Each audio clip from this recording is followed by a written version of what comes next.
तो दोस्तों आज की कहानी हम शुरू करते हैं जिसका नाम है मृत्यु एक सत्य है। एक गांव में राधे श्याम नामक युवक रहता था। वह स्वभाव का बड़ा ही शांत एवं सुविचारों वाला व्यक्ति था। उसका छोटा सा परिवार था जिसमें उसके माता पिता, पत्नी और 2 बच्चे थे। सभी से वो बेहद प्यार करता था। इसके अलावा वो कृष्ण का सच्चा भक्त भी था और सभी पर दया भाव रखता था। जरूरतमंद लोगों की सेवा करता था, किसी को दुख नहीं देता था। उसके इन्हीं गुणों के कारण श्री कृष्ण जी उससे बहुत प्रसन्न थे और सदैव उसके साथ रहते थे। और राधेश्याम अपने कृष्ण को देख भी सकता था और उनसे बातें भी करता था। इसके बावजूद उसने कभी कृष्ण से कुछ नहीं मांगा। वह इसलिए ज़्यादा खुश रहता था क्योंकि कृष्ण हमेशा उसके साथ रहते थे और उसे मार्गदर्शन करते थे। राधेश्याम भी कृष्ण को अपने मित्र की तरह ही पुकारता था और उनसे अपने सभी विचारों को बांटता था। एक दिन राधेश्याम के पिता की तबीयत अचानक खराब हो गई। उन्हें अस्पताल में भर्ती किया गया। उसने सभी डॉक्टरों के हाथ जोड़े, अपने पिता को बचाने की मिन्नतें की, लेकिन डॉक्टर ने उससे कहा कि वो ज़्यादा उम्मीद नहीं दे सकते और उसे भगवान पर भरोसा रखने को कहा। तभी राधेश्याम को कृष्ण का ख्याल आया और उसने अपने कृष्ण को पुकारा और कृष्ण राधेश्याम की पुकार सुनते ही दौड़े चले आए। और राधेश्याम ने कहा, मित्र तुम तो भगवान हो, मेरे पिता को बचा लो। कृष्ण ने कहा, मित्र ये मेरे हाथों में नहीं है, अगर मृत्यु का समय होगा तो होना तय है। इस बात पर राधेश्याम नाराज हो गया और कृष्ण से लड़ने लगा। गुस्से में उन्हें कोसने लगा। कृष्ण ने उसे बहुत समझाया पर उसने एक न सुनी। तब भगवान कृष्ण ने उससे कहा, मित्र मैं तुम्हारी मदद कर सकता हूँ, लेकिन इसके लिए तुम्हें एक कार्य करना होगा।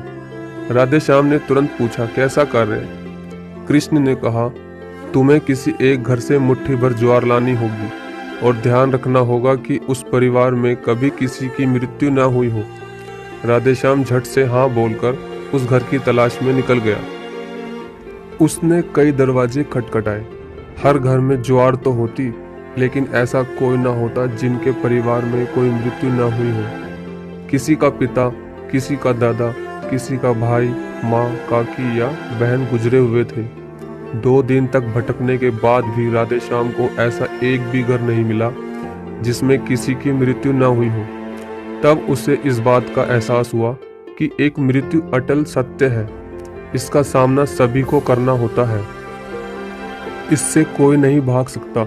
और वो अपने इस व्यवहार के लिए कृष्ण से क्षमा मांगता है और निर्णय लेता है कि जब तक उसके पिता जीवित हैं उनकी सेवा करेगा।